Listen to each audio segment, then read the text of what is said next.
Inflation यानी कि rise in price.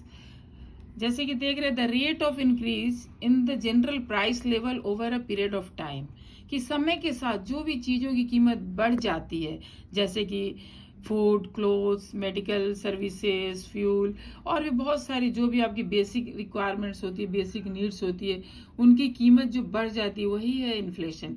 आप जो हमेशा कहते रहते महंगाई बढ़ गई, महंगाई बढ़ गई, तो महंगाई क्या है? महंगाई ही इन्फ्लेशन है।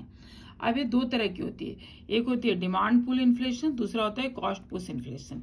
डिमांड पुल इन्फ्लेशन क्या होता है? Raise the level of aggregate demand, यानी कि आपकी डिमांड बढ़ जाना। तो हम इसे ग्राफ की मदद से देखते हैं।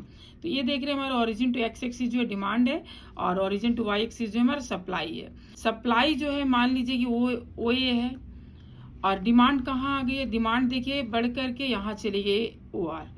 तो सप्लाई कम होने की वजह से क्या होता है, और डिमांड ज़्यादा होने की वजह से क्या होगी?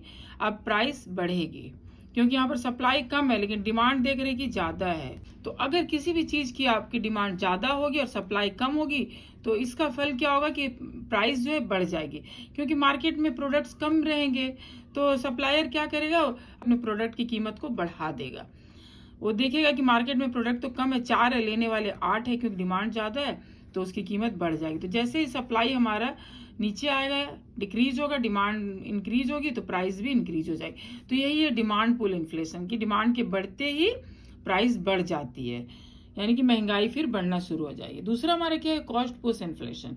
इसमें क्या होता है कि अभी मान लीजिए अगर कभी हेवी रेनफॉल हो गए या फिर कम हो गए बारिश, तो किसानों की मान लीजिए फसल क्या होती है? कम हो जाती है।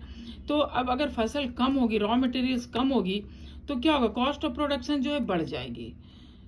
ठीक है, जब कॉस्ट ऑफ रॉ मटेरियल कीमत भी बढ़ेगी और कॉस्ट ऑफ प्रोडक्शन भी बढ़ जाएगा। अब कॉस्ट ऑफ प्रोडक्शन अगर बढ़ जाता है, तो कोई कंपनी वाले क्या करेंगे? जो भी प्रोडक्शन यूनिट होगा वो क्या करेगा? अपनी प्राइस भी बढ़ा देगा कमोडिटी पे। तो इससे भी क्या होगा? महंगाई बढ़ गई। तो ये भी हमारे लिए क्या होगा? इन्फ्लेशन होगा। तो देख रहे हैं कि दो तरह के, डिमांड पुल इन्फ्लेशन है, दूसरा है कॉस्ट पुश इन्फ्लेशन।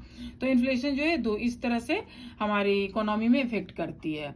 तो होप कि आपको आज का हमारा वीडियो पसंद आया होगा। इसी तरह की एजुकेशनल वीडियो पाने के लिए लाइक एंड सब्सक्राइब जरूर कीजिएगा। हमारा वीडियो देखने के लिए आपको बहुत बहुत धन्यवाद।